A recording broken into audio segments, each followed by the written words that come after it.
Welcome to another episode of Not for Heroes, a space to share stories on home and war. I'm Yaakov Goldsmith, and today I got to sit down with Jeff Fantl, an Abba from Efrat and a soldier from Chativat Hayerden. Let's hear his story. Thank you so much for coming. Welcome to the podcast. Thanks for having me. Excited to be here. Tell us a little bit about yourself, Jeff. I am originally from Cleveland, Ohio. I live in Efrat, married to my wife Devra, and we have 5 boys. Wow. I currently work in the high-tech scene in Tel Aviv. My wife is a nurse midwife in the hospital in Hadassah in Karem, doing shift work. And normally we just juggle our lives like any other normal family. Yeah. Yeah. How often were you doing miluim? I was doing miluim maybe a kav every 2 years, but even then I didn't go for the whole thing because my wife's work schedule, and we didn't have childcare at nights, like she would do night shifts, and so we didn't have any childcare. So a lot of times I would get out of doing long stretches of miluim. Cool. So I'd do like a few days here and there and like try to fill in, but yeah, nothing like I've done in the past year, that's for sure. Okay. Okay, 5 boys in Efrat, and you work in Tel Aviv, you said? Yeah. You said between the 2 stints you were back at work. When did you finish Sevev Aleph? When did you start Sevev Bet? Yeah, so of course, obviously I was called up on October 7th with most of the country, and we finished February, mid to late February. That's a long Sevev Aleph. So it was like 4.5 months. I was among the last of my friends to get out. It was like over 4 months. And then they released us, telling us to be ready in the summer, as things will probably escalate in the north. We'll probably be called back again. Things didn't really escalate all summer long and we actually had a kav that was planned November 3rd, okay, which was 2 days ago. That's where we were supposed to go in. And then Nasrallah was killed, thank God. And then so they did an emergency where we were called up. It was also on Shabbat again. Oh, amazing. And then... When was this? That was September 28th, I believe. Oh, like right when he was killed. Yeah, it was the same day. Yeah, that Shabbat. And also, like, I wasn't home. That was a weird one. I wasn't home because we were at my in-laws in Yerushalayim, and I didn't have my phone on me because I had no reason to think that... Right, you were out for a few months already. Yeah, I wasn't expecting anything to happen. And then right after Shabbat's over, I turn my phone on and I see my friends all trying to call me. Jeff, where are you? We've been trying to reach you. I'm like, why? Why are you trying to reach me? And they're like, we were all called up. I'm like, are you kidding me? I was totally taken aback. Shocked. And you know, when it's like, on October 7th, it was like the Yom Kippur War. Like everyone was called up and it was totally... we got over that. I never expected that to happen to me again. Oh my God. It was like the same thing where I had plans. I had a work trip coming up. I had family issues to take care of. And all of a sudden, just taken away. You know, if I had the November 3rd date like I was originally supposed to have, I had time to plan for that. Predictability is helpful. Yeah. And there was a clear beginning date and a clear end date. And now we were called again by surprise with no clear end date. Now we're hearing rumors it's supposed to be the end of November, so hopefully that will actually stay true. Wow. As we're recording November 5th today, so 3 or 4 more weeks. But you know, they never want to commit to anything, so they say as of now it's November 28th unless anything changes. Classic. And they always have that caveat. Yeah, you can't. How have you managed Army expectations? Do you feel like you've gotten the hang of knowing to never expect anything? Well, definitely in times of war, I've gotten used to that and I've accepted that. For me, I'm not here. I know I'm just a soldier. It's a huge system, and people are always trying to say, "Oh, well, it's so inefficient. Why do they do things this way? Why don't they do it that way?" And I know my place, and I know that I have faith that the people who are making the decisions have a lot more experience than I do. And like whether or not I'm doing some guard duty in the Shin Gimel in the middle of nowhere, I'm there because I need to be there, even if it's like a boring task or if it's a crazy task. Call kavod that you're able to still have the faith in the system. Yeah, well, I used to not, actually. Okay. I used to hate miluim. I used to think that it was like, come on, let me go already. I'm a working father.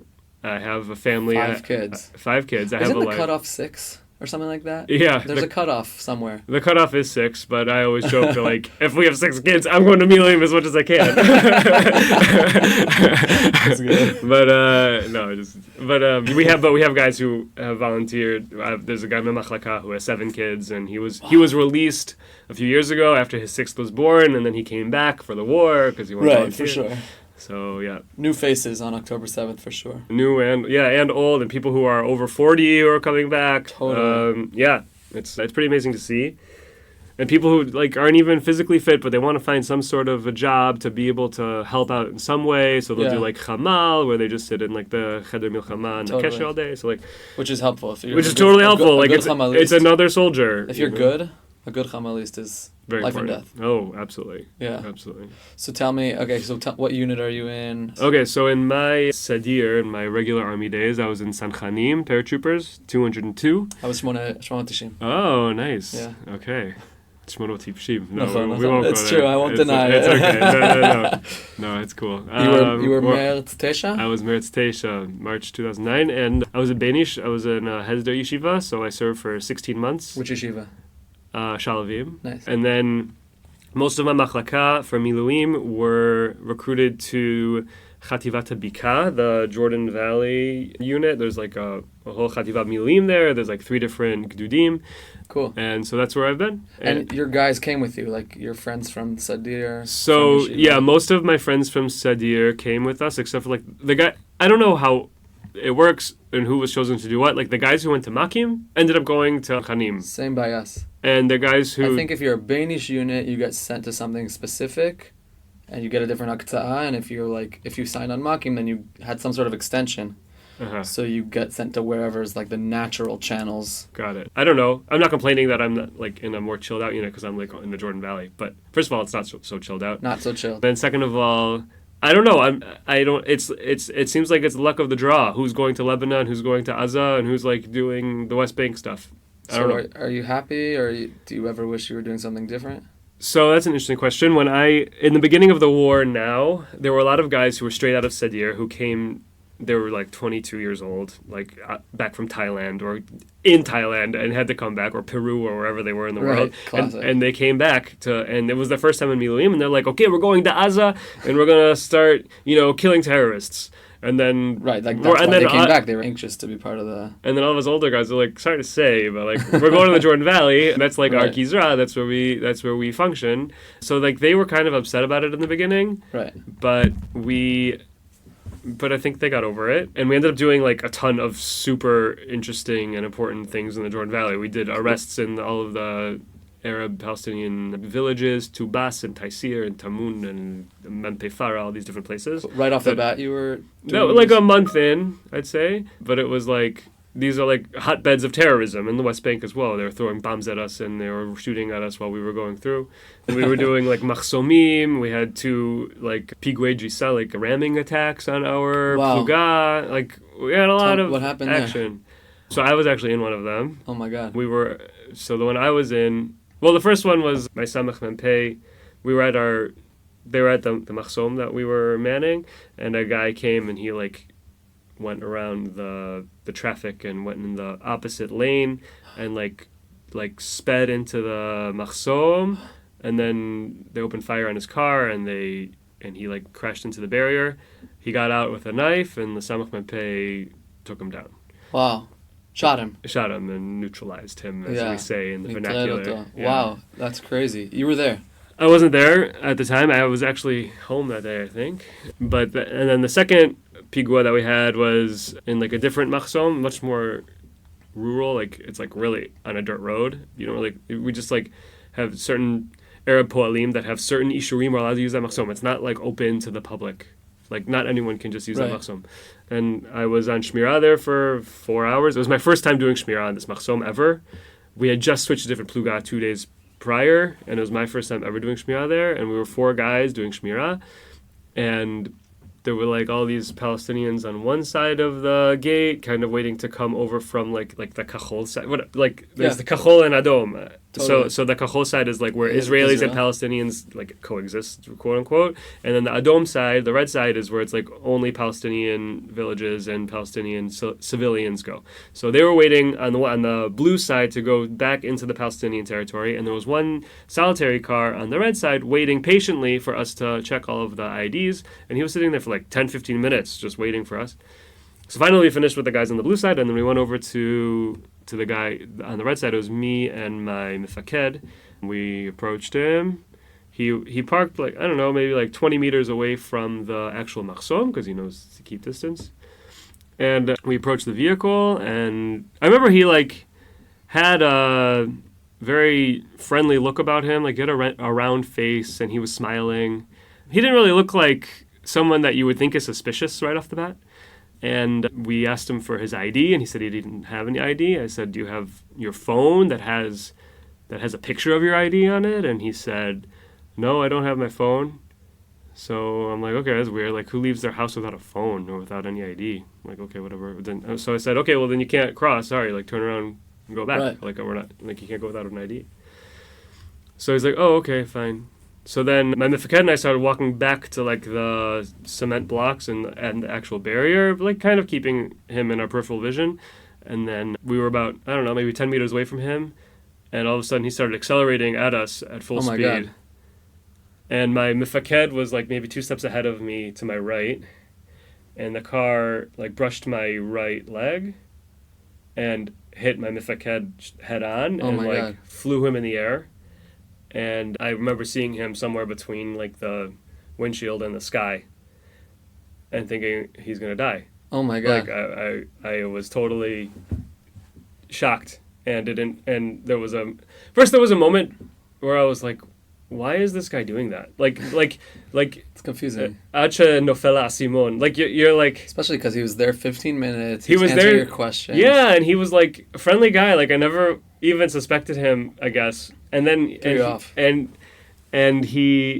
But also just when it actually happens in real life, when you're there, you just don't assume people behave like that. And so the first thing's like, why is he behaving like that? And then I was like, oh, he's trying to kill us. Like it was like a switch in my head. And then so my mifaked, after getting hit, he yelled to the guy with the kesher. He said, "Patish cham, patish cham," and he had the wherewithal to tell the guy with the kesher to tell the pluga that there's a terrorist attack going on right here. Patish Cham means a terrorist attack? Yeah, patish cham is terrorist. Like As either Nadba, yeah. shooting or stabbing or something like that. Yeah. So I was so impressed with him. Like at that moment, I was like I wasn't thinking of doing that, but that's like the first thing you need to do. And Wow. and I opened fire on the car.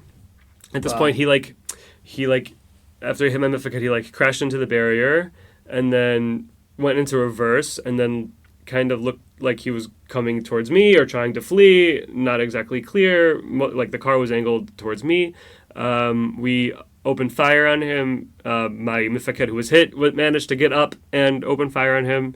And the first few bullets, you're not even thinking so clearly. You're kind of like firing on the car, Yeah. because that's what you see as like the threat. But then you realize like There's a it's the person. actual person operating the car that is the threat. So then Totally. eventually, thankfully, we were able to neutralize him as well. But Did you have a kadur b'kaneh?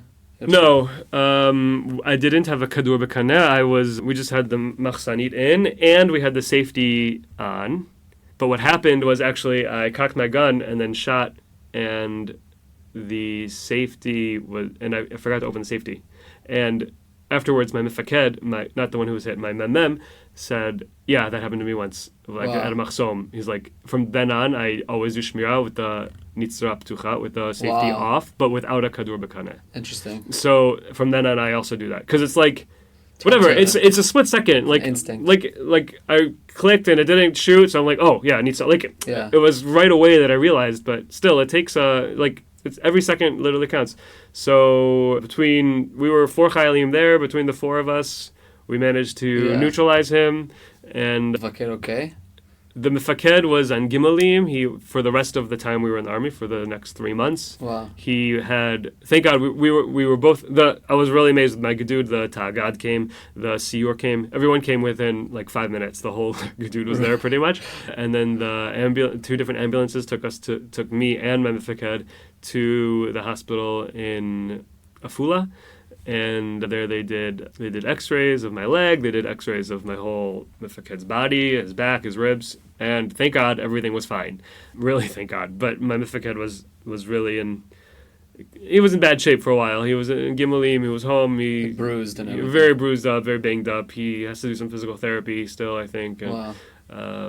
Yeah, so... This was not your mem? No, he was technically my mak. He was the Gotcha. mifaked of the chulia, of like the group of us that Gotcha. were there, because for that mission, so it's like 1 mifaked and 3 chayalim. So Okay. he was the mifaked who was actually checking the IDs, and I was his meftech. Like I Gotcha. was the one just standing with him. Are you guys close? You close with him or with your other mifakdim? Yeah, very much so. I mean, after everything we've gone through, we've become much closer than we were beforehand. Okay, so you check it on him and stuff. Yeah. I should actually give him a call now, but he didn't join us now this round actually. But yeah, I was definitely in touch with him for a while afterwards. That's crazy. Yeah. And after that, I'm sure you guys were much more like on guard with all this stuff. Oh, high tension. To this day, I get very paranoid when I see anybody, including myself, but when I see anybody not standing behind like a barrier or some sort of cover whenever there's like cars in the way, I'm like, get behind the cement block. Like I'm yelling at my friends all the time, like get behind something. At the Machsom, have you found like weapons or other stuff in these cars you check? I haven't personally, no. I think they found some things, but Okay. we're literally checking every single car, so... It's mostly rammings. It's not even like weaponry. Yeah. Okay. Yeah. That's crazy. And then later on... A car is a weapon. A car is absolutely a weapon. And then I was thinking a lot about the guy, the terrorist. Tell me. Because I also read something you wrote about. You were noticing the feelings of the people in the line. They could sometimes wait hours in line to Oh, cross the yeah. Machsom. So first of all, about the terrorist, just to finish this part, I was wondering what compelled him to do that. I mean, he wakes up in the morning one day and he just decides he's going to do that. Right, did he come there with that intent, or did he get frustrated and like... Yeah. Also, just the makeup of the Machsom, I don't know what he thought was going to be successful in that. Like, it was clearly premeditated that he knew he was going to die. Like, I feel like for him he it didn't was... bring an ID or anything. Yeah, right? he didn't bring his ID. He didn't bring his phone. Like, it's almost like as if he knew... In my crazy mind, it's like almost like he wanted to end his life somehow. He was. I mean, I found out later on that he was newlywed. He was frustrated with his marriage. How'd you find this out? The police told me afterwards. Oh, I didn't know they had this information. I had to go to a police station and do a whole interrogation, and they told me all this information afterwards. That he was kind of a lowlife, and his marriage he was really upset with his new marriage. Wow. So I mean, just take it down as many Israeli soldiers as you can with you, I guess. I don't know. This is all speculation, but it's definitely something that, I mean, the value for life is just so different for them. So different. Than it is for us. No, but you're asking about the Machsom, about people waiting in line. So the way that our Machsom would be, it would be only Palestinians coming to the Machsom. It would be from Shidduch A, from the red side, to the blue side. So it would be only Palestinians going through the Machsom. And they were mainly from Tubas, Taysir, these places. And we had to check everyone's ID to make sure that they weren't wanted or anything like that. And in the beginning of the war, and for actually like the 4 months we were there, the line would be, they would come to Machsom. I asked one of them, I was like, how long were you waiting there to be checked? It's like, 2 hours. Wow. And I'm thinking to myself, like their lives are totally, like they can't leave their village to go do anything. They can't work because the people who want to go to school in the morning, it's like they have to wait anywhere between a half hour and 2 hours to get through a Machsom. And, in the beginning I was like thinking like, I don't know, something about this isn't really right. And then I was thinking, yeah, but like there are terrorists there that we are potentially stopping. So like, or someone who would have come and now they know that they're checking everybody isn't going to come. He isn't going to bring weapons. He isn't going to do whatever. We've caught lots of different people that were not supposed to be there. We've caught people that fled from Gaza who weren't supposed to be there. We caught different people that were pretty, high profile. We saw cars that were stolen, and if a car is stolen, then that means they probably want to use it for some sort of a terror attack or some sort of other criminal activity. So you're doing the right thing, but it doesn't stop you from feeling bad or some sort of empathy towards... Yeah, I mean, you have these, like, kids who are sitting in a car, like, for hours. And, like, people who just, like, want to go work their field or go to school or go to the dentist. I don't know. Yeah. I hear that. I really feel that. Yeah. And, like, most of the people there they just want to live their lives. They don't want this whole war. A lot of them would say to us, like, when's this war going to be over already? Like, they didn't want it. But I always tried to find, like, common ground between us and them. I mean, not just to refer to them as them, but, like, they're people too. But it really is such a cultural difference. I mean, we've done a lot of arrests in those areas as well. And you go into these houses and you go into these villages and, like, it's really third world country conditions. Yeah. And it makes you, I guess, have a different perspective. Like I just came from the Jordan Valley now, and I'm sitting in Tel Aviv in, like, a beautiful office. And it's like... What a contrast. It's like a crazy contrast. And, I mean, I'm going from, like, literally third world to, like, the high-tech center of the Mideast. Yeah. So it's and within a span of an hour and a half drive, you know? It's like, it's really crazy. It's crazy. But, yeah. That's a good segue to, like, questions about work. Tell me, you had a pretty solid break between the two Svavim. Yeah. Did you manage to step back into work? Like, how did it feel? Especially with that contrast. Tel Aviv high tech. Yeah, so it took a little while in the beginning, to be honest. Your whole world becomes consumed with army and war and figuring out everything in your personal life and how it fits into your new army life. And then all of a sudden you're released and you have like a week or so to kind of get your act together, and then you go back to work.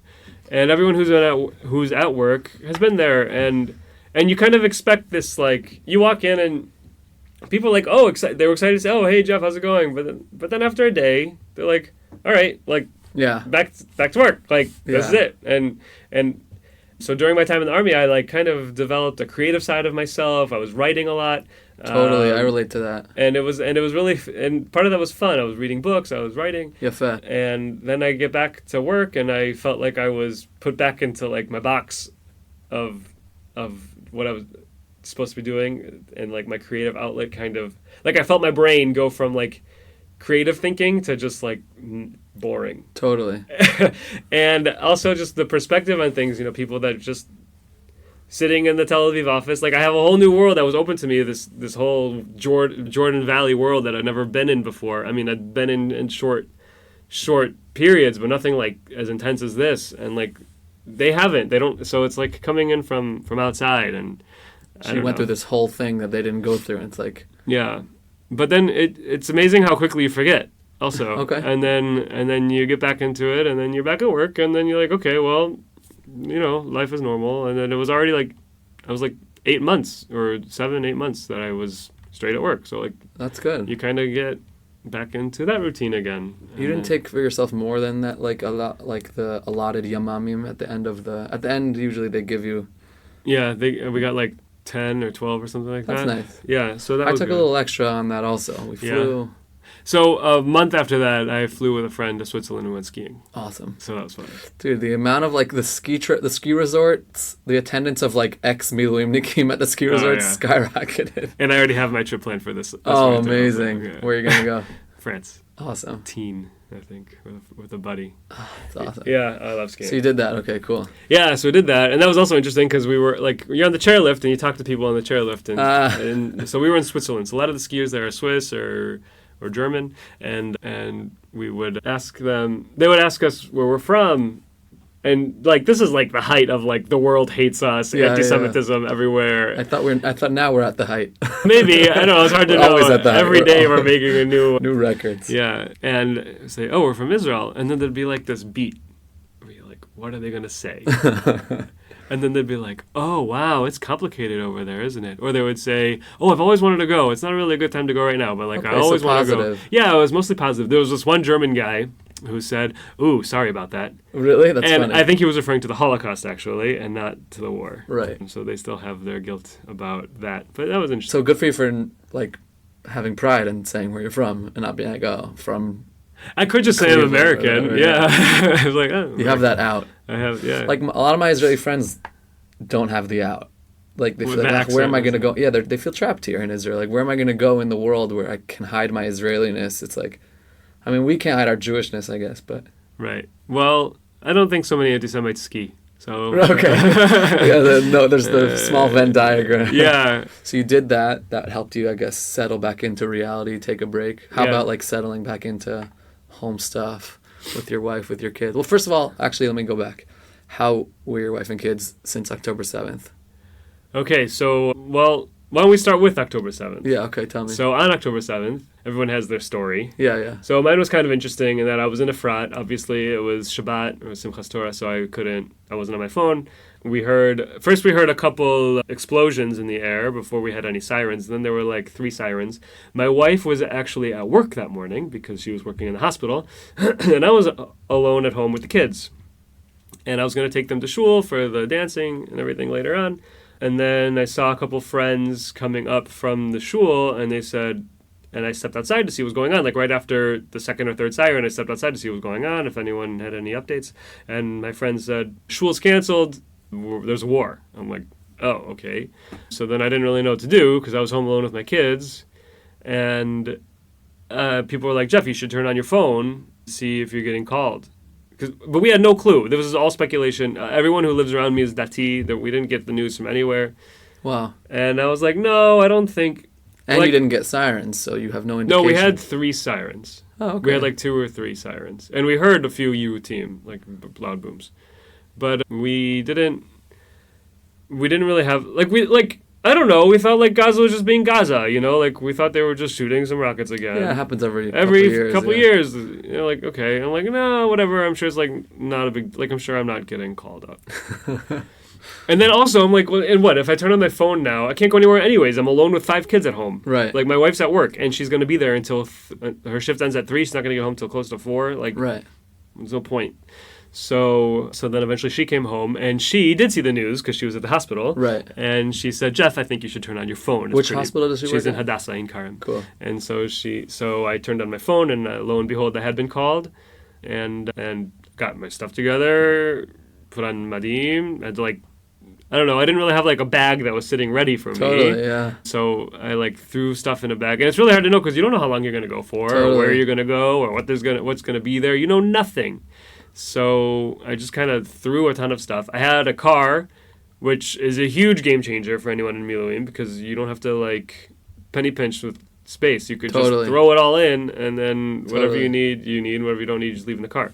So that was helpful. And then I drove out to our Yamach where we have all of our stuff for like World War. It's in Anatot, which is right outside of Jerusalem. Tzomot Chizma. Yeah. So we went there. And your guys have been been there since. Yeah, people were coming in. Like, I got there probably like 5 or 6 in the evening, and then we got our stuff, a kit bag, and then we slept there for overnight because they were still figuring out like where to put us. Totally. I wasn't looking at the news really. I wasn't looking at videos or anything like that. I was afraid to. I even just heard an audio of something and it still haunts me. Like I don't even want to see any of those things. And then the next day we went to Maskiot, which is a yishuv in the Jordan Valley, which I had never heard of before. It's like this small yishuv. And we stayed there for 3 weeks. And we started, kind of getting our missions and a routine going while we were there. And like you already had missions. Like what day was your first mission? Probably day 3, something like that. Wow. Like we probably did like the first couple of days we did like Imunim. Some imunim, some shooting. And then probably on the 3rd day or so, we started doing some missions, but like we didn't have any vehicles. Like one of our missions was to go do extra shmirah on one of the yeshuvim, and like we took my car. Right, yeah, we were like 5 chayalim, and we packed in my car. Like, this is very official, yeah. And we drove off. And then, very official of us. Right, so like it took some time to get the Gedud to get its act together with the vehicles and everything like that, armored vehicles. But then eventually we got that. But then anyways, to go back to what you were asking about family, so then my first yitziot times home there'd be like 24 hours at a time. Like maybe once a week I would have 24 hours. But in that 24 hours, I'd have to do laundry.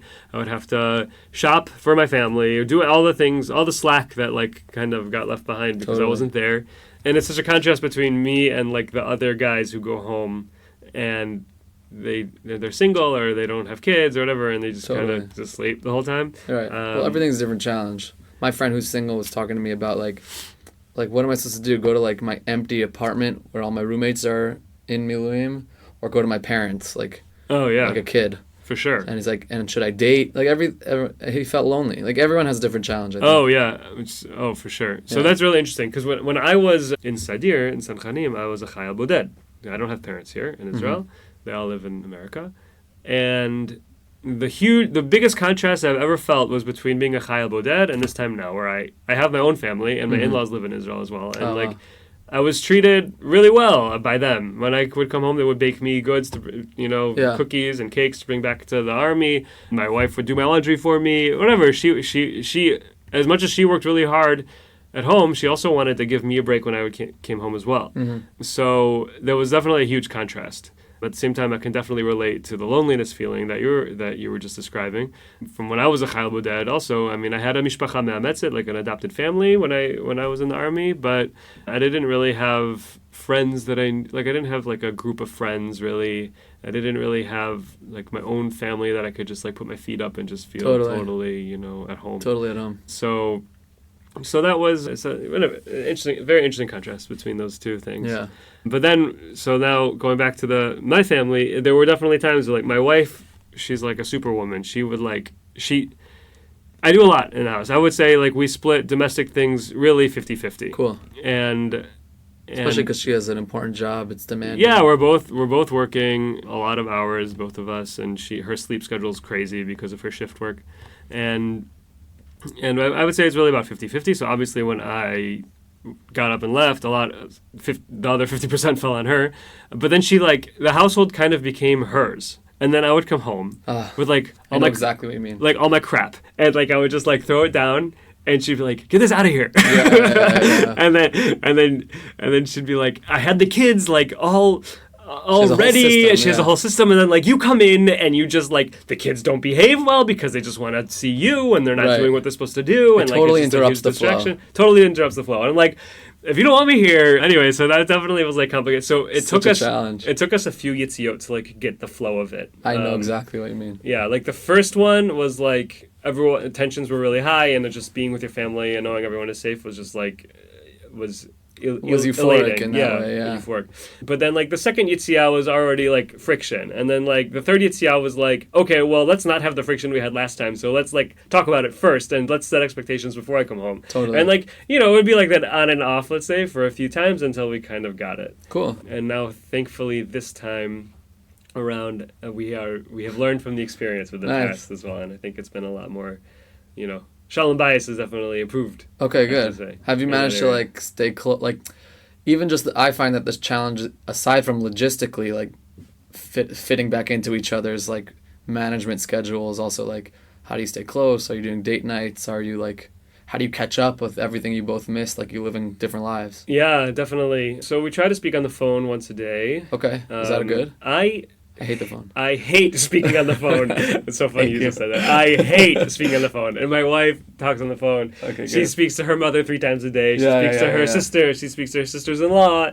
She talks to everyone on the phone. And I hate the phone. And she knows I hate the phone. Yeah. But, whatever. You gotta catch up. So we try to speak on the phone once a day. Sometimes it's just 2 minutes just to say hi. Also because her sleep schedule, and then sometimes we'll both be up all night.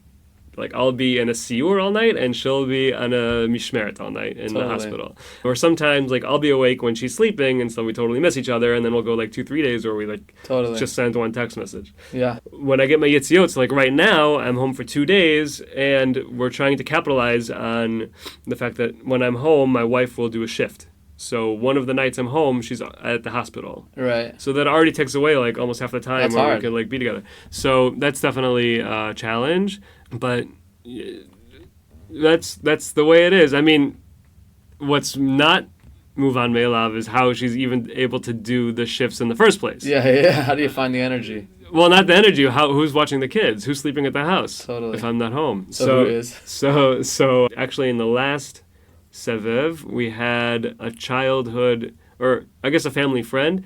It's this family who lived in Cleveland. They were teachers in the school at Mizrahi, where I went to high school, and my wife actually used to babysit their kids. And then they made Aliyah to a frat, and then now we're neighbors with them. And so their daughter she's like in her early 20s, and she like that was her like war effort where she babysat my kids. She's like an amazing babysitter, and she would sleep over like at least once or twice a week to be with the kids, and my kids loved her, and she didn't take any money for it because this was like her contribution, and it was really amazing. In the end, I was able to get money from the army, and I gave it to her because I totally think she deserved it. I was able to get like extra babysitting money. Yeah, but it was really astounding, you know. Also, like, my sukkah was still up when we left. Like, it was the end of Sukkot, and like all of our neighbors' kids like came over and took down the sukkah and put it away. Awesome. Like all these little things that people just pitched in. Well, the babysitting thing was not a little thing. That was a really big thing. But, yeah. And she's still doing that. She's not doing it now because she actually started college and she moved out of a frat, so she's like living in Bar Ilan now. But like we have other babysitters now that are helpful. We've built a network now. Yeah. But she did like 3 months worth in the beginning. Yeah. No longer free, the babysitters, I'm assuming. No, they are. If I'm in Miluim. So nice. If I'm in Miluim. That's amazing. I mean, if we're going away on a vacation, well, we pay them. No, I understand. But they're happy to do it for free. That's I mean, so and then I'll nice. ask for money from the army, and I'll give it to them. But Wow. yeah. That's awesome. Yeah. A year later, they're still doing it for free. Shout out. Yeah, they're really great. That's amazing. Yeah. So I was going to ask you, do you feel understood when you're at home? Let's talk about your experiences. So my kids, I don't know how much the kids understand. Like, okay, my oldest is 12, and my second is almost 10. And so I think they get it. But, like, the really little kids, the 5-year-old and the 2-year-old, like, they don't understand what's going on. Totally. They just know Abba's not home. And, like... How do they take that? It's not easy. Like, in the beginning, they don't really know. And then, like, I remember one time in the first Sevev, like, I just put my madim on, and he saw me, my 5-year-old, and he just started bursting into tears. Same thing happened to me. And I was like... I was speechless, and I felt so bad. It's such a bad feeling. Yeah, and like, but don't go back to the army. But don't go back. And it's like really sad. So what do you say? I say, don't worry, I'll be back soon. Yeah. I don't know. Because I'm not going to say, like, they don't understand what it is. I'm going to defend the country. Like, I don't think they get it. Yeah. Maybe they do. Maybe I'm underestimating them. But I just try to say, don't worry, I'll be home soon. Just be good for Ima. It's so hard. Yeah. And when you are home, like, they're attached to you, or are they like... Oh, yeah. Okay. Very much so. Okay. Yeah, they're very attached to me.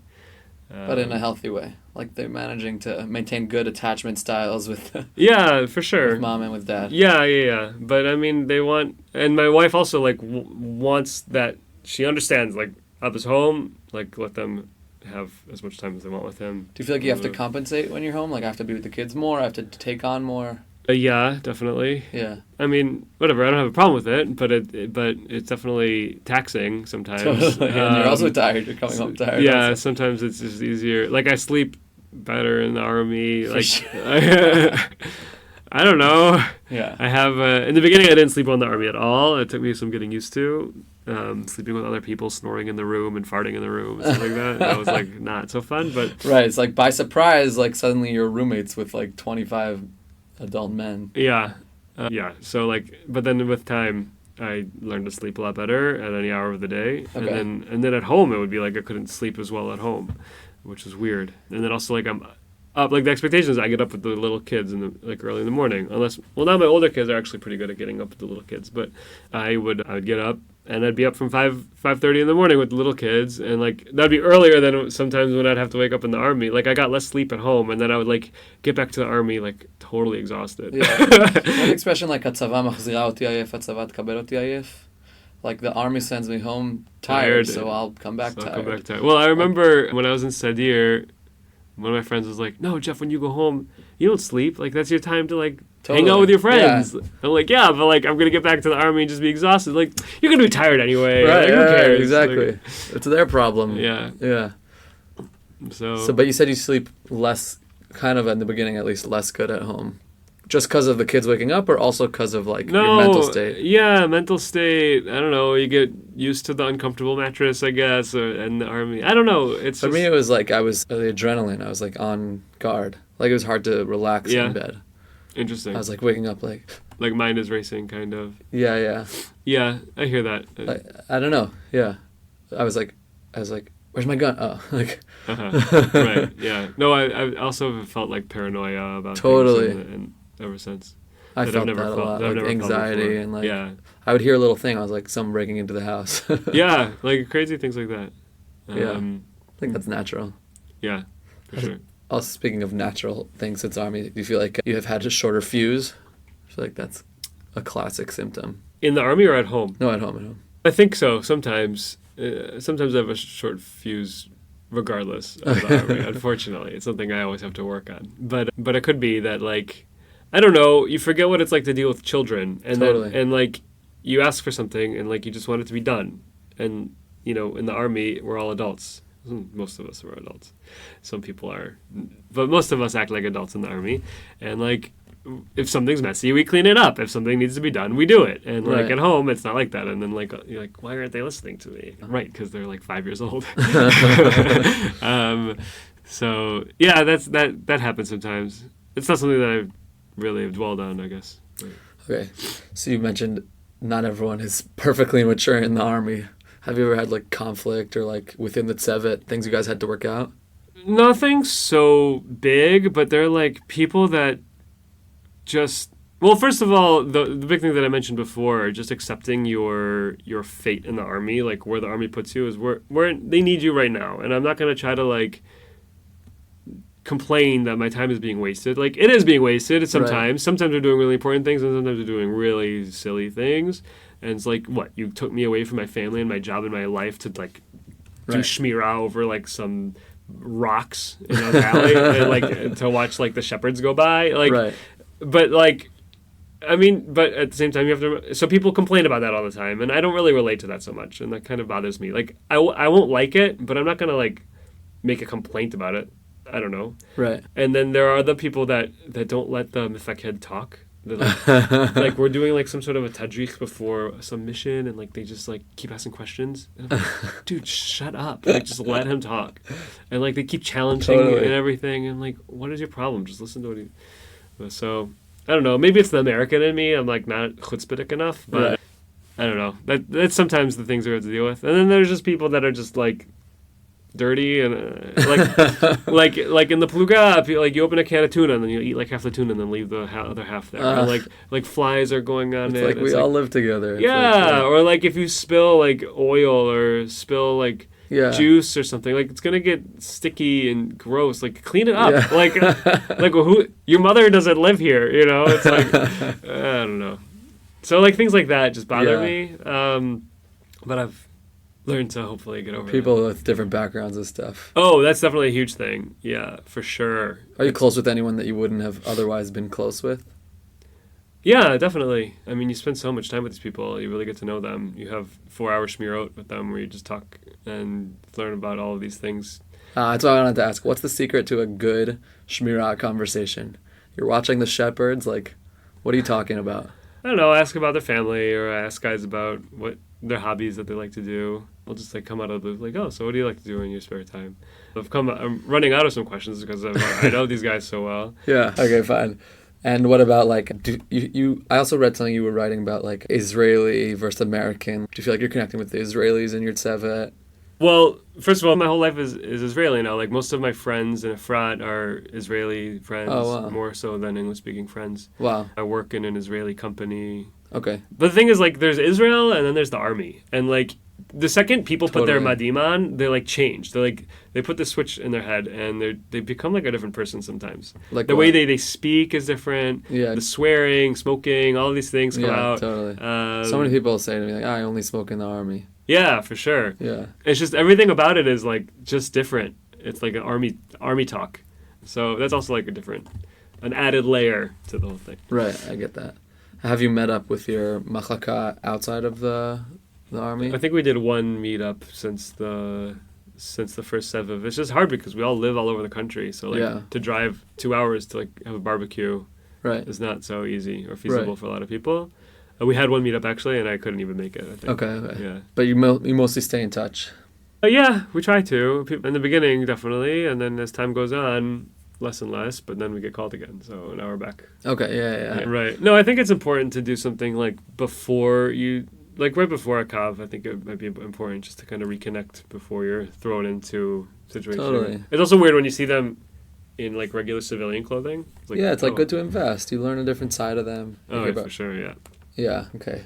I wanted to go back to your kids. How much do they know about like the war, hostages? How does their school communicate with them about it? I think the older kids are aware of it. I'll be honest, I don't really know to what extent. Maybe it's negligent on me, but I never really like sat them down to talk about it. I kind of want to shield them from it because I myself don't really know how to deal with it all the time. So I'm sure they hear about it. Yeah, the older kids are definitely aware that it exists. I don't know if they understand like the gravity of the situation. Has Devra talked to them about it? Not particularly. I think my older kids know, but like they see that I'm gone. Like they know that our country's at war. Mm-hmm. But like I don't know if they're really so attuned to the atrocities that actually happened on October 7th. None of them have like friends in their schools whose like dads got injured or relatives or family members. No, thank God. Actually, I'm pretty sure that my close call was the closest call that like my kids have been exposed to, and they are exposed to it. They heard about it. Yeah, my kids know. Well, I came home and then like the rasar of my dude showed up with like this huge basket of candy for me. Has your machkat done like ibud since last? Yeah, we did. We did like 2 days of ibud right at the end, like processing right at the end of the sevev.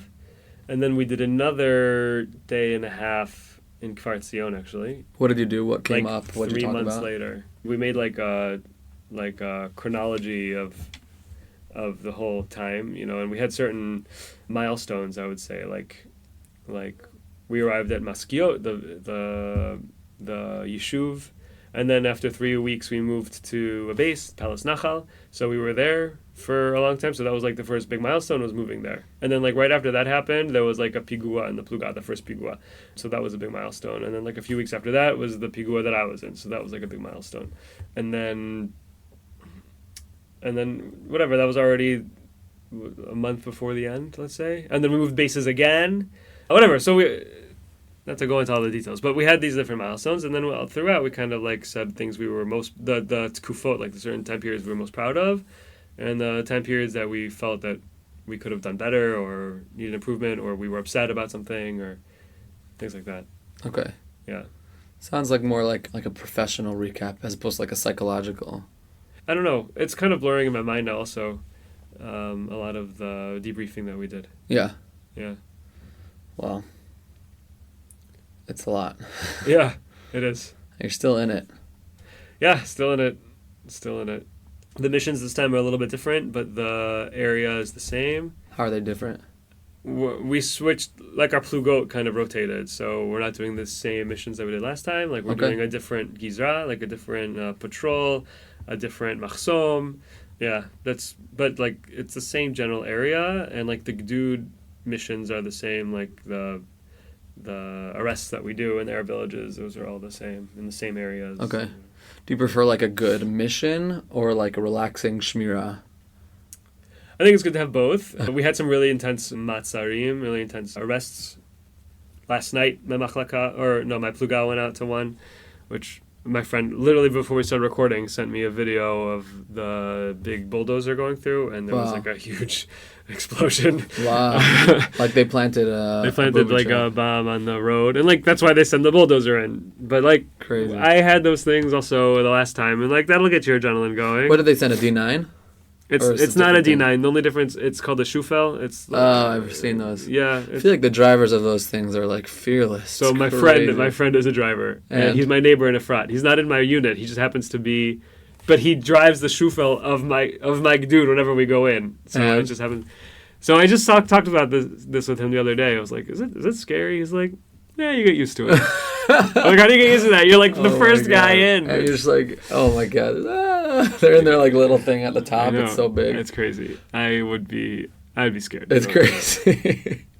Yeah, one time was really cool. They were throwing rocks at him. We were on our way out of like Tubas or something like that, and they were throwing tons of rocks at our vehicles. We're all in armored vehicles. They were shooting at us, throwing rocks at us. So there's like these two teenagers, I don't know, that were like throwing rocks in the middle of the night at the shufel. And and he was about to turn, and then we all stopped. The whole convoy stopped, and he turned towards the mirpeset, the balcony where the kids were throwing the rocks. He picked up the blade and just demolished the mirpeset. And the kids ran inside. They ran inside. No one was hurt, but like he just like and then kept going. And then we kept going. We saw this huge hole in this house. It's insane. And it was like, wow. It's so much power. Yeah, it was crazy. But, don't mess around. Yeah. And these rocks were not little pebbles. They were like huge rocks that they're throwing. I feel like sometimes like I've seen like 10-year-olds or younger, like just like it's a game for them. It's like they want to be destructive. They want to like think they're like doing something cool, and they throw a rock, and it's like doesn't hurt. I mean, Bar has a funny story, actually. I hope he allows me to tell the story. I don't know if he'll remember the story, but when we were together, we did like a weekend shmirah in Hebron, and this little kid threw a rock at him, and Bar caught it. And Bar like tossed it back to him, like started playing catch with him. Wow. And the kid doesn't know what he's doing. He's just like, whatever. I thought that is a crazy story. Yeah. I was going to ask you about, because you said there were 2 Iruim, but the first one you weren't at. So do you ever feel like guilty or like scared that something's going to happen to your guys while you're not there, while you're home? I was home once, and then like my Tzevet went on a Missima. I was like, I really hope nothing happens. I was terrified for them. That is scary. Like last night, my Pluga went out to this thing, and I don't know. You can't. Got used to it. You got used to it. You can't be at all of them. I think about it whenever they're going out to something, and I'm not there, and I'm like, oh, I hope everyone comes back in one piece. But it's not something that really consumes my thoughts so much. Yeah. I don't feel bad that they're there and I'm not. I just, that's just the way it worked out this time. No. Yeah. No, because it's not a bad thing. It's almost a privilege to be doing a good mission where you could feel like you're doing good work and you're proud of it. Yeah, I volunteer sometimes to go in. Like, sometimes I'll push off a Yitziyah to go. And also, I'm Negevist in my machlaka, so sometimes my mefaked will ask me to join. Yeah. As a kader. Yeah, but you get to do all the cool things, so... Yeah. How does a matzah usually go? Like, which units do you do, like, co-ops with? Yeah, we've done co-ops with Devra in the past. We've done co-ops with... We've done, like, an entire Chativat thing where, like, there were, 300 soldiers, a huge convoy that went in. Do you have okets? Do you have handasa? Yeah, well, handasa runs the shufel. Oh, okay, gotcha. That's under handasa. Sometimes there were some okets. I think I remember seeing some dogs. Cool. Yeah, we went into this Machane Plitim, this refugee camp called Farah. Okay. And that's where they were last night. So we did like a huge mifsa there. Dangerous. Machane Plitim. Really dangerous. Yeah, it's the Wild West. Yeah, there's no one's in charge there. No, they do whatever they want. Yeah. And they live in trash, and they make makeshift bombs. Yeah. And I don't know what they do there. Yeah. I don't know why they're still there in these refugee camps for Crazy. 70 years. But we went, I was on a Shabbat. Oh, this is actually funny. I'm Shomer Shabbat. And on Shabbat, obviously in the army, we do whatever, like you do what you need to do in order to do the mission. So you're shooting, you're turning on lights, you're driving, you're doing... Totally. So we did this mission in Machne Plitim Farah, and the whole time we're driving, I'm shooting my gun, I'm using a flashlight to search through people's houses to look for, weapons and things like that on Shabbat, obviously. But I had this hangnail on my finger, and it was bothering me all day long. And I was like, oh, it's Shabbat, I can't rip it off. Oh my God. And I literally waited until Shabbat was over. So like if you want Mesiras Nefesh. You're proud of that. Mesiras Nefesh is like... That's hilarious. Like being all day worrying about your stupid hangnail. Some might say you could take it off if it's uncomfortable. It's affecting your mission. Obviously, if it's affecting your mission and it's making you like uncomfortable, so then you could probably take it off. But it wasn't really bothering me. And like also I was like, I enjoyed the challenge. The bit, I was like, it was the bit. It's like, I'm going to write about this later. Oh my gosh. Do you ever have any conflicted feelings like being in people's homes, like kids, women? Yeah, actually. Sometimes, they're totally terrified. So like in this exact one, we literally, I went in and I flipped over couches and me and my unit, we just trashed the place looking for... I mean, you go into the house, and like if you in your house have like a picture of some rebbeim on your wall, let's say they have Shows a what you picture. value. Shows what they have a picture of the Al-Aqsa Mosque and 3 terrorists holding guns. Yeah. So you don't really your sympathy already lowers Right. once you see that on the wall. Totally. And you know that there's very good indication that there's something hidden in this house. Right, you find stuff. So and they can booby trap it. And they can booby trap it. And that thing that you're going to find could kill the next Israeli civilian, God forbid. Totally. So as long as you keep that in your mind, then it's a lot easier to get over the moral quandary that you have of like, I'm totally trashing this people's house. It's worth it because, it might be saving lives. For sure. But yeah, like we flipped over furniture and went through all their closets and everything. I actually found Hermonit, actually, like an army, an army. I guess they had an army Hermonit in his closet. I'm like, ooh, I'm taking this. Yeah. You have it? Did you wash it? I watched it. Okay, I absolutely watched it, yes. And we took all of this like terrorist paraphernalia from this house. We took the pictures down off the wall and like we made a bonfire with it afterwards. And like the whole time while we're doing the search, we have like the 2 wives and the children sitting on the couch, literally at gunpoint. Like, don't, like, just sit there and don't move. And like the kids are, like, the wives are scared. Like, you walk in and they freak out. And then the husbands weren't there. They were off trying to make a bomb or throw it at us, or they ran away because they know that we were going to arrest them. Yeah. And then I tried to, like, show them I'm nice. Like, I found this toy ball when I was looking for things, and, like, I gave it to the baby, like, here's a ball, because he was, like, being fetchy, so, like, I gave him a ball to play with. Like, we're not going there to, like... Like, you're not forgetting. We're not going there to kill and rape them. Let's just put it that way. No, it's different. So we're just looking for things that they shouldn't be having in their house. And also, like, they married terrorists, so, okay, they'll be afraid for a little bit. And then while we're looking in their house, and then we'll leave them. Right. That's so hard. Yeah. Okay. Yeah. But you feel good. It's not sticking with you. No, it doesn't stick with me. That's fair. Yeah. No, also, like, the pictures on the wall, they right away... My friend has a story where he was in a house in Gaza and it was like, he was in the kids' room and he saw like a picture of SpongeBob on the wall and he was like, it's so relatable. And then like, same thing, like right next to it was like Hamas flag right next. They would have the tunnels going underground, like under a crib. Yeah. So your sympathy wanes quickly. Oh, very quickly. Yeah. I have a hard time shaking it, but inside I also know that it's the right thing. Like also we had like a bug in one of those like big demolition things in Gaza and like I don't know, they were taking down this building. They were like really like scraping away these things are so powerful. They could like in one swipe, just like you said, they could knock off a porch. Right. Just scraping away the front of the building. I was like, oh, there's a pink kids room with a crib, just like as if you peeled away the front wall. So it was a little sad, but mixed. You hold both. But that's also their method. It's not. I don't think it's our fault. I think it's their fault. I don't think But it's still tragic. Yeah. So in the beginning, I remember feeling like trying to always find that common ground with the people at the Machsom or wherever. Yeah. And then I actually felt it kind of wane as time went on. I kind of learned how the cultural gap between us is just so vast. Okay. Do you ever You said you were conversing with them at the Machsom a little bit. Yeah, you ask them for their IDs and then... They speak Hebrew or English? They speak Arabic. And you had to learn Arabic. And we had to speak a couple phrases in Arabic, like give me your ID or get out of the car or whatever. Or they would understand Hebrew, or body language says a lot also. Okay. But like I would be with certain mifakdim who were nice and like treated them like people, and then I'd be with other mifakdim who would like yell at them. Like, right off the bat, they would just be, like, aggressive. I'm like, dude, what the hell? Like, why are you yelling at them? Or they didn't do anything. Like, right. Just... Or like, the Machsom, like, if the car comes too close, so, like, one car comes at a time, and the other cars are supposed to wait at the top. And if a second car comes, so, like, they're not supposed to come. Right. Then if they come, like, you yell at them. Right.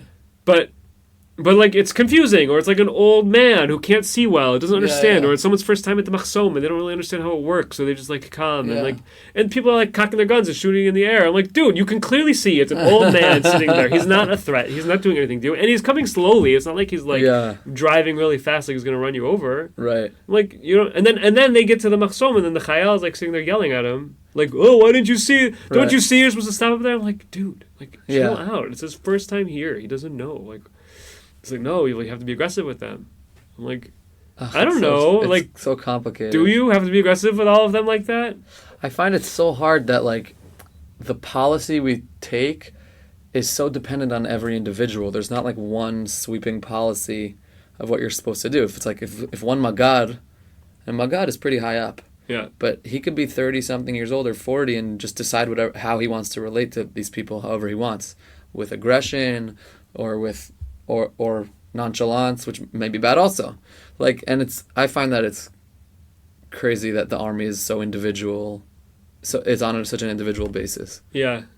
I mean, I think everyone has their own style, kind of, but I also think that it's, like, the American in me that's, like, also, I try to be polite a lot more often, so I think, like... But I think it's not just that, everyone comes with a different background, politically, interpersonally, how they where they live and where they come from dictates how they're going to relate to people that are different than them. Yeah. Or threats. Like, there's no... I'm not casting any shame. I think it's just hard. Like, also, if someone would come into this with, like, a relative who was at Nova, so you would imagine they'd be more weary or more on guard. Right. Maybe even more aggressive. So yeah. It's hard. Yeah. No, I hear that. I don't know. Do you trust your mifakdim, how they go? Like you said, you had that mock that was operating pretty smoothly. What about your mem? I love mem. You trust him under everything? Yeah, he's great. Is he married, kids? He just got engaged, actually. Mazel tov. Yeah. Okay. Has that been a challenge? Like, for him to understand... He's really good at understanding everyone else's needs. Like when people have a bakasha yitziah, they get it. I mean, he tries to give it to you as much as he can. That's awesome. Yeah. That's great. So he wants to be home. Right. And he wants us to be home. That's awesome. So you like your mem, you like your mempeh? Yeah, I like my mempeh a lot, actually. He's new. He just joined the last Seviv, actually. Oh, wow. And he was... Yeah, I actually admire him a lot. He really gives... I think that in the army, there's a lot of times where the soldier at the bottom of the totem pole doesn't really get any explanations as to why he's doing certain things. Totally. And it causes him to be disillusioned. Totally. And it's like I'm not a child. Like, I'm 35 years old. Like, tell me why I'm doing the things that I want to do, that you having me do. And I think that my mempeh is really good at that. Good. He's really good at, like... And he takes the time to do it. Like, you think, like, oh, I don't want to approach my mempeh because, like, he's a mempeh. And, like, I don't want to ask him about every little thing. But, like, he's always there. Like, he's always talking to us. And that's great. And has really good I find that communication is better. Yeah. And I'd be like, why am I bringing a Negev out to, like, this stupid, like... Yeah. Border patrol thing. Yeah. Like, it's just a huge gun. He's like, because if something happens... You want to just take care of it quickly. And I'm like, yeah, okay. And I accept it. And like, I don't take the Negev everywhere. It's like, for your listeners who don't know, the Negev is like this bigger gun that's annoying and heavier and has lots of ammo to carry. So it's not something you just do a regular guard duty on. Yeah. So do you ever disagree with him? And then after he explains himself, I usually agree. Okay. And not only that, another really important thing that he does is he comes up to bat for us when he gets orders from on high that he wants our pluga to do X, Y, and Z. He'll say, well, that doesn't make any sense. I'm not going to have my chayalim do that. That's huge. That's huge that he does and that. He really is a good advocate for us. Being a good advocate is huge because a lot of mifakdim in the army are still trying to prove themselves to their superior officers. Yeah. And that's a hard... And then you end up, eating and he's new, and he still does it. Yeah, right off the bat. My friend was just telling me he has a new mfaked, and they're trying to prove themselves, and like it's just... They eat it. They suffer for it. Yep. Yafeh that he does that. Yeah. Well, that's awesome. I have so much more to talk about, but I feel like we're going over time. Why don't you just end on tell me that story about that Palestinian that I told you I laughed at? Oh yeah. Yeah, I think it's so good. So we were in a machsom, and the Palestinian comes to the checkpoint, And he was coming from Tubasa. I said, okay, where are you coming from? He says, Min when? Okay, that's my Arabic for you. And then he says, Tubas. And I said, where are you going? He says, Yericho, Jericho. And I'm like, well, where do you live? In Tubas or Jericho? And he says, both. I have a house in both places.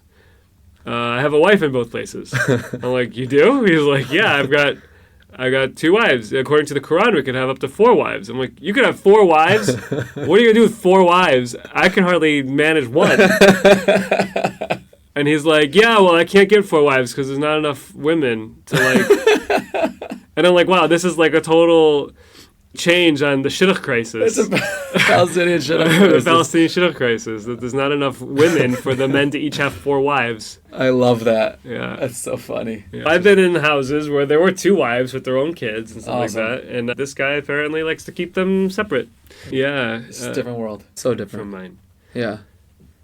Tov, wow, yafa. Thank you so much for coming. I That's really it. appreciate you coming. Yeah. Thank you so much. Great. You're the best. And you take time out of being away from your family when you could be home right now. You have 48-hour Yitzhak. Well, what's waiting for me at home? My wife is sleeping because she is after a shift, and all my kids are at school. Right. So this is how I'm spending my free time. That's awesome. I guess. Go sleep, do laundry, eat, Yeah. and then and then you're doing pickup. I then I'm assume doing pickup. always. Yes, Oh, absolutely. right when I get home, I always do pickup. Yeah. Yep.